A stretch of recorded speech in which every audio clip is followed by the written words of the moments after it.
Hey guys, it's Chris from The Next Chapter, and today we're going to show you how we installed our Starlink into our 41 FLB beacon by Vanley. A couple of keynotes that we kind of use as guides is one, we did not want to have a permanent installation of the Starlinks because we like moving around. Number two is we did not want to put any of the cables through the slides because we don't want an access point for bugs. And we did not want to make any major modifications to the Starlink or the beacon because of warranty. And number four, we wanted to make it easy and cheap because, well, I like easy and cheap. So to start off with now, we'll talk about some of the tools and items that I purchased and have to make this installation happen.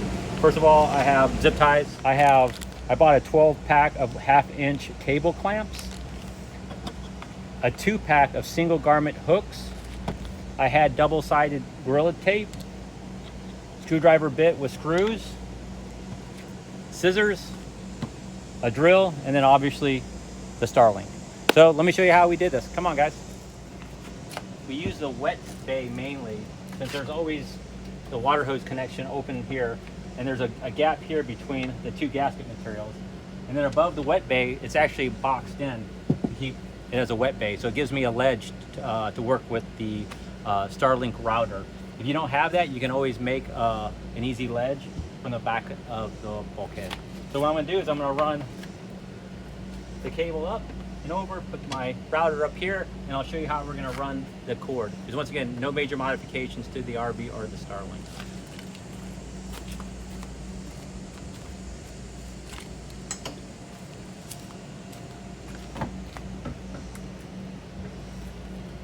Sets up on that ledge nice and easy.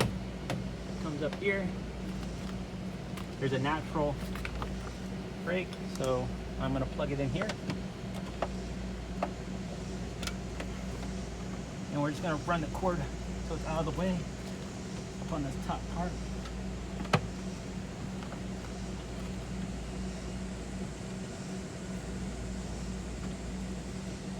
And I did no modifications with this. If you do need to have a little bit more adhesive, you can always use a double-sided tape to keep it stuck up here. And I just wrapped up this little extra cord here, and there's a little hole here that goes behind the wet bay, and I just fed the extra length out. And that way, if I need to remove it, just gotta pull on the cord, and it's out. Next part is to run the cable. So right here is the actual connector for the Starlink antenna. So I'm just going to plug this in here. You can actually plug, here we'll just remove this. And I'm just plugging it in as a guide. Now I'm setting it back up on the ledge right here. And then the way I'm going to run this cable, then I'm going to run this up, down, and then through there. So I'm going to use a few of the cable connectors.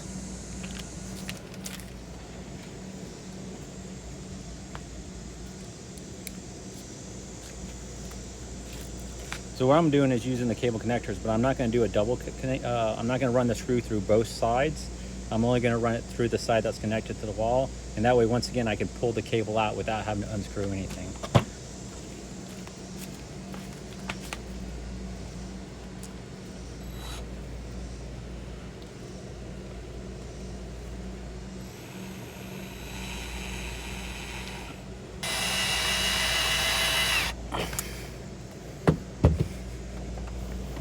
In here, that just gets tucked up in there.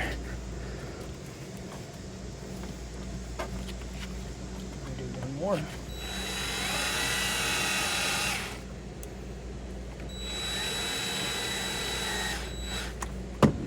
I turn this one upside down, so then that just slides into here like this. This just comes out here. I'm going to use a single grommet hooks.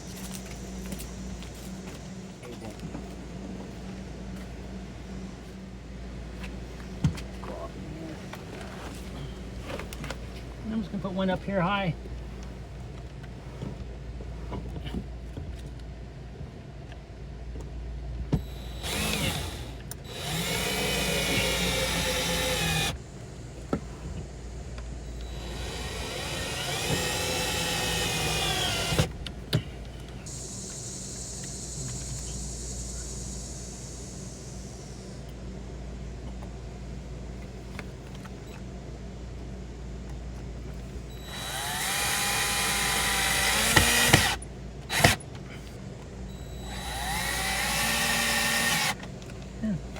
that's it. So right now we got a little cable here, and there isn't a gap here.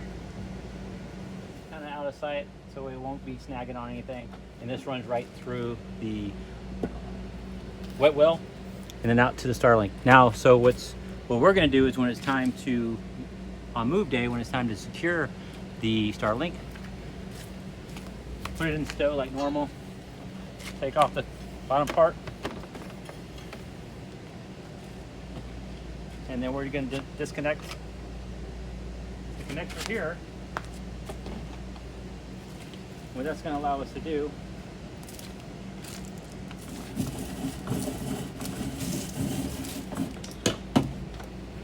pull that off, come out,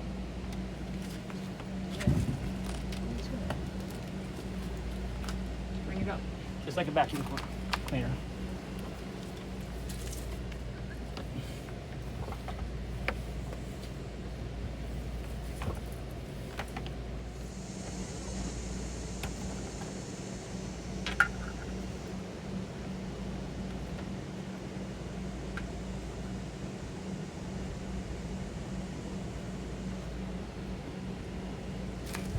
And now it's stowed for travel.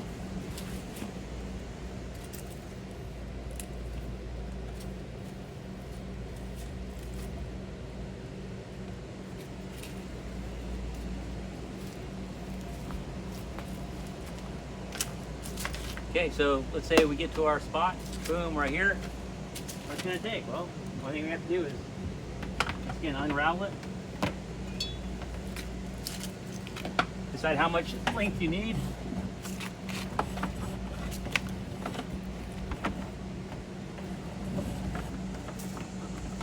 So you need that much. Keep it up on the pedestal. Go through your hook that you've already placed there. And if you want to put additional hooks, you can. I will probably put an additional hook. Get that out of the way.